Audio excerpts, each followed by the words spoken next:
Hi hello guys, ಎಲ್ಲರೂ ಹೇಗಿದ್ದೀರಾ? ನಾನಿವತ್ತು ಬೆಳಿಗ್ಗೆ 10 ಗಂಟೆಗೆ ಶೃಂಗೇರಿ ದೇವಸ್ಥಾನದಲ್ಲಿದ್ದೀನಿ. ಸೊ ಇವತ್ತು ದೇವಸ್ಥಾನಕ್ಕೆ ಬಂದಿರೋ ಕಾರಣ ನನ್ನ ಮಗಳಿಗೆ ಅಕ್ಷರಾಭ್ಯಾಸ ಮಾಡಿಸ್ಬೇಕಿತ್ತು. ಹಾಗೆ ಅಮ್ಮಂಗೊಂದು ಸೀರೆ ಒಪ್ಪಿಸುವಂಥ ಹರಕೆ ಇತ್ತು, ಅದಕ್ಕೋಸ್ಕರ ಬಂದಿದ್ದೀವಿ.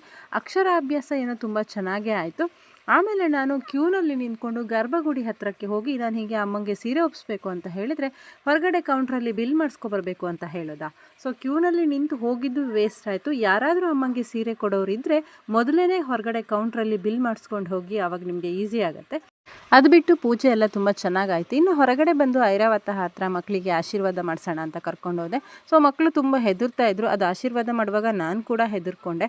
ಅದಾದಮೇಲೆ ಊಟಕ್ಕಿನ್ನ ಟೈಮ್ ಇದೆ ಅಂತ ಹೇಳಿಬಿಟ್ಟು ಹೊಳೆ ಹತ್ರ ಹೋದ್ವಿ. ಸೊ ಸುಮಾರು ಸತಿ ನಾನು ಶೃಂಗೇರಿಗೆ ಹೋಗಿದ್ದೀನಿ, ಬಟ್ ಹೊಳೆನಲ್ಲಿ ಇಷ್ಟೊಂದು ಮೀನುಗಳನ್ನ ನಾನು ಯಾವತ್ತೂ ನೋಡಿರಲಿಲ್ಲ. ಮಕ್ಕಳಿಗಂತೂ ತುಂಬಾ ಖುಷಿ ಆಯಿತು. ಸ್ವಲ್ಪ ಹೊತ್ತು ಅಲ್ಲೇ ಟೈಮ್ ಸ್ಪೆಂಡ್ ಮಾಡಿ 12 ಗಂಟೆ ಆಯಿತು.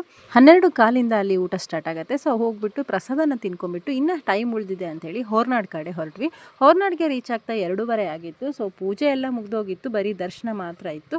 ದರ್ಶನ ಮುಗಿಸ್ಕೊಂಡು ಮನೆ ಕಡೆಗೆ ಹೊರಟ್ವಿ. ಇವತ್ತಿನ ವಿಡಿಯೋ ನಿಮ್ಗೆಲ್ಲರಿಗೂ ಇಷ್ಟ ಆದರೆ ಲೈಕ್ ಮಾಡಿ, ಕಮೆಂಟ್ ಮಾಡಿ, ಶೇರ್ ಮಾಡಿ. Thank you.